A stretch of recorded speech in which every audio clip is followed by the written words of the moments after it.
না, এই কথা আল্লাহ তাআলা বারবার বলেছেন। ওনাকে ডাকেন, কি হয়েছে ওনার? এই যে এদিক এদিক এদিক, আমার দিকে তাকাতে হবে। শোনেন, এদিক তাকান। কথা বলার নিয়ম কি? আপনি কল চাপতেছেন, এবার কলসির মুখ হচ্ছে ওই ইসের বাইরে, কি হইলো তাইলে? পানিটা গেল কোথায়? এই আমি বক্তা যখন কথা বলেন, রসুল যখন কথা বলেন, রসুল কথা বলার সময় সাহাবীদের চোখ সব জানলার দিকে ছিল না, কোলের দিকে ছিল না, কোথায় ছিল? এক সেকেন্ডের জন্য আল্লাহ রসুলের চেহারার বাইরে কারোর চোখ যায়নি। আপনি নিচের দিকে, জানলার দিকে, এদিকে ওদিকে, এটা তো নিয়ম না, এইটা দর্শের নিয়ম না, এটা ক্লাসের নিয়ম না। বাধ্য আপনি এদিক তাকাতে।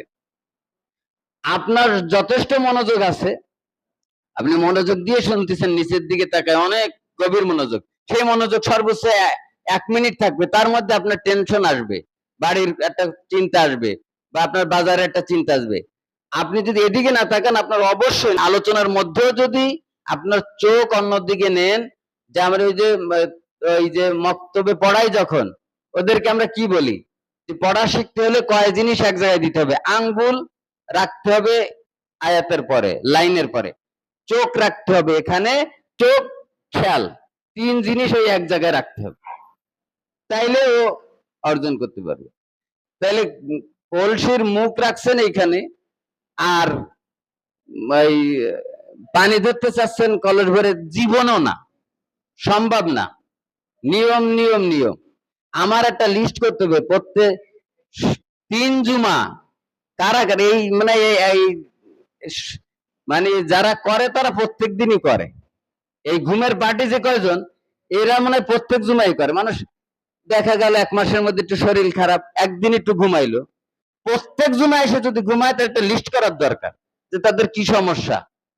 ঘুমের ওষুধ খেয়ে আইছে, বা মারাত্মক, অনেক সময় দেখা যায় না যে কি কি যেন ওষুধ খাইলে ঘুম বাড়ে, সেই সব ওষুধ খাইতে পারে। সেই সব ব্যতি রেখে ছাড়া ঘুমানো চলবে না তো। এখানে এখানে ঘুমানো চলবে না, রোগ ব্যাধি ছাড়া এই জায়গায় ঘুমানো চলবে না। তার মানে বুঝতে হবে যে আল্লাহর কোরআন এসে মজা পায় না।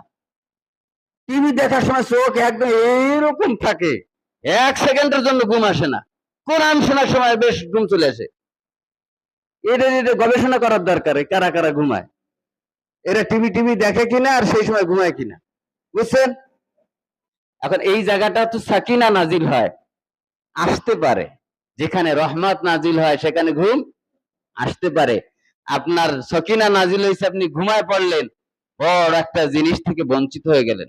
যে কারণে সকিনা নাজিল হয়েছে সেইটাই আপনার অর্জন হলো না, সেই কোরআনটাই আপনার